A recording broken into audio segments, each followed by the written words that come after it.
भारतीय शेयर बाजार में अचानक से एक भूचाल आ गया है। सेंसेक्स में जबरदस्त गिरावट और निवेशकों के बीच चिंता का माहौल। तो सवाल ये है कि आखिर ऐसा हुआ क्यों? आज हम उन 4 बड़े कारणों की तह तक जाएंगे जिनकी वजह से बाजार में ये सुनामी आई। चलिए शुरू करते हैं। पहले चलिए इस आंकड़े पर नजर डालते हैं। शुक्रवार को बीएसई सेंसेक्स 60 पॉइंट्स की भारी गिरावट के साथ बंद हुआ। ये एक बहुत बड़ा झटका था जिसने बाजार की नींव हिलाकर रख दी। देखिए, ये कोई एक दिन की बात नहीं थी। ये गिरावट पिछले 5 दिनों से लगातार चल रही थी। जब बाजार रोज रोज गिरता है तो ये सिर्फ आंकड़ों का खेल नहीं रह जाता, ये निवेशकों के भरोसे को तोड़ देता है। बड़ी गिरावट के पीछे आखिर कौन से कारण छिपे हैं? आइए एक एक करके इन सभी वजहों को समझते हैं। पहला और शायद सबसे बड़ा कारण है विदेशी निवेशकों की तरफ से की गई जबरदस्त बिकवाली।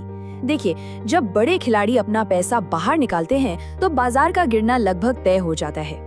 FIIs यानी कि फॉरेन इंस्टीट्यूशनल इन्वेस्टर्स होते कौन हैं?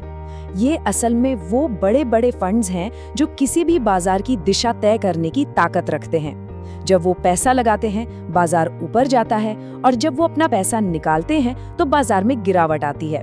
इस रकम पर गौर कीजिए।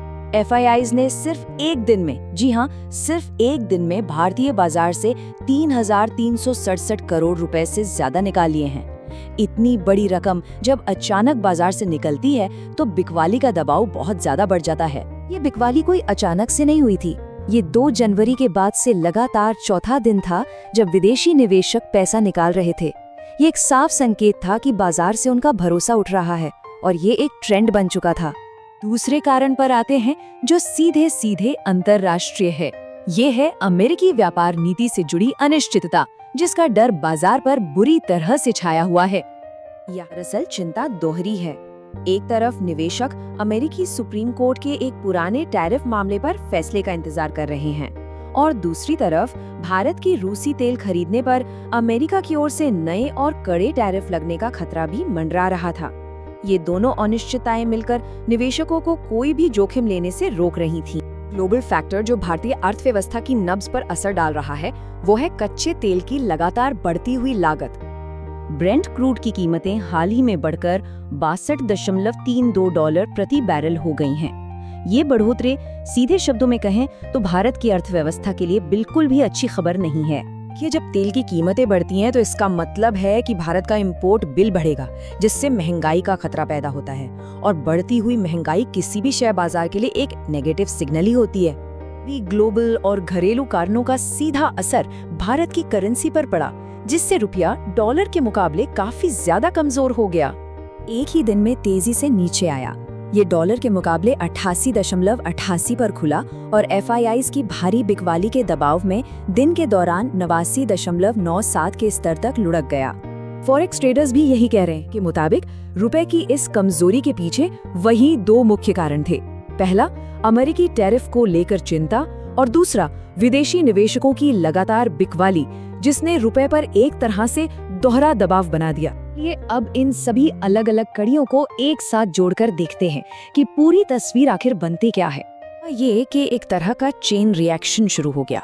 ग्लोबल अनिश्चितता ने निवेशकों में डर पैदा किया, जिसके चलते उन्होंने भारतीय शेयर बेच दिए। इस भारी बिकवाली ने न सिर्फ सेंसेक्स को नीचे गिराया, बल्कि इतना सारा पैसा देश से बाहर जाने की वजह से रुपये को भी कमजोर कर दिया। सब कुछ एक दूसरे से गहराई से जुड़ा हुआ था। तो बाजार में इस बड़ी गिरावट के पीछे ये 4 बड़े कारण थे: विदेशी निवेशकों का पैसा निकालना, टैरिफ का डर, महंगा होता कच्चा तेल और कमजोर होता हुआ रुपया। ये गिरावट साफ दिखा आज की दुनिया में अर्थव्यवस्थाएं आपस में कितनी ज्यादा जुड़ी हुई हैं, और ये एक बड़ा सवाल छोड़ जाती है कि इस ग्लोबल ताने बाने में अगला बड़ा आर्थिक झटका कहां से और कब आ सकता है। शेयर बाजार में निवेश बाजार के जोखिम के अधीन है। मैं कोई सेबी पंजीकृत रिसर्च एनालिस्ट नहीं हूँ। मेरी तरफ से मैं बेस्ट जानकारी प्रोवाइड करने का पूरा प्रयास करता हूँ, पर शेयर मार्केट में कोई भी ट्रेडिंग या निवेश का सिस्टम 100% परफेक्ट नहीं होता है। इस वीडियो में दिखाई गई जानकारी से आपको शेयर बाजार में 100% लाभ ही होगा, इसकी कोई गारंटी नहीं है। आपको इससे नुकसान भी उठाना पड़ सकता है। इस वीडियो में दिखाई गई जानकारी को सिर्फ एजुकेशनल पर्पज के लिए समझा जाए तथा इसमें बताई गई जानकारी का उपयोग स्वविवेक से करें।